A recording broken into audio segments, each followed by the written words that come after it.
Hello guys, কেমন আছেন সবাই? আশা করি সবাই ভালো আছেন।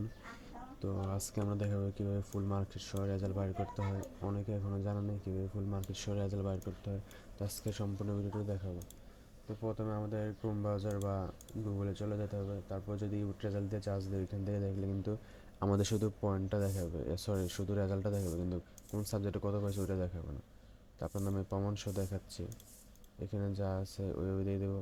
তা আমার ছোটো ভাইও কুমিল্লা বোর্ড থেকে পরীক্ষা দিতে, তাই আমি কুমিল্লা বোর্ড দিয়ে এখানে রুল নাম্বার, রেজিস্ট্রেশন নাম্বার দেওয়ার পর এখানে যে একটা সংখ্যা দেবে, যেখানে একটা সংখ্যা দিয়ে সাবমিটে ক্লিক করলে কিন্তু আমাদের রেজাল্টটা আসবে ঠিকই, কিন্তু পয়েন্টটা দেখাবে না।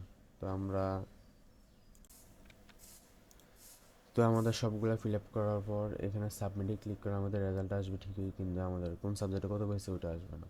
তা আমি এখানে প্রাইভেসির জন্য রুল রেজিস্ট্রেশন নাম্বারটা হাইড করে দিচ্ছি। তো যে দেখতে পাচ্ছেন এখানে আমাদের কোনো পয়েন্ট দেখাচ্ছে না কোন সাবজেক্টে কত হয়েছে। তো তার জন্য আমাদের যেই বোর্ড থেকে পরীক্ষা দিয়েছি ওই বোর্ডের ওয়েবসাইট থেকে দেখতে হবে। তো আমাদের ছোটো ভাই যেহেতু কুমিল্লা বোর্ড থেকে পরীক্ষা দিয়েছে, তো সেই জন্য কুমিল্লা বোর্ডের ওয়েবসাইট থেকে দেখতে হবে। এই জন্য আমি গুগলে সার্চ দিচ্ছি কুমিল্লা বোর্ড রেজাল্ট।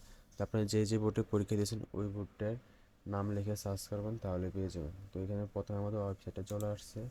তো এখানে আমার রোল রেজিস্ট্রেশন নাম্বার এটা দিয়ে সাবমিট করলে কিন্তু আমাদের সাবজেক্ট সহ কোন সাবজেক্টে কত পাইছি ওইটা চলে আসবে। তো আমরা দেখাচ্ছি এখানে। তো আমাদের রুল রেজিস্ট্রেশন নাম্বার দেওয়া শেষ। এখন যদি আমরা সাবমিটে ক্লিক করি তাহলে আমাদের পয়েন্টটা চলে আসবে কোন সাবজেক্টে কত পাইছে। এই যে দেখতে পাচ্ছেন কোন সাবজেক্টে কত পাইছে এটা চলে আসছে। তো আপনারা দেখতে পারবেন কোন সাবজেক্টে কত পেয়েছেন, কোন বোর্ড থেকে দেখবেন। তো এটা যদি আপনারা এই বোর্ড রেজাল্ট থেকে দেখেন তাহলে চলে আসবে না। যদি আপনারা বোর্ডের ওয়েবসাইট থেকে দেখতে পারেন তাহলে অবশ্যই আপনাদের এই রেজাল্টটা দেখবে। আর এটা রেজাল্ট দেওয়ার 7 দিন, হয়তো আমি শুনছিলাম 7 দিনে থাকে, 7 দিন আর 10 দিন, এই 10 দিনের ভিতরে আপনি দেখতে পারবেন। আর না হলে 7 দিনের ভিতরে, আমার সঠিক জানা নাই। তো দেরি হয়ে গেলে আর পারবেন না, তো তাড়াতাড়ি দেখেন।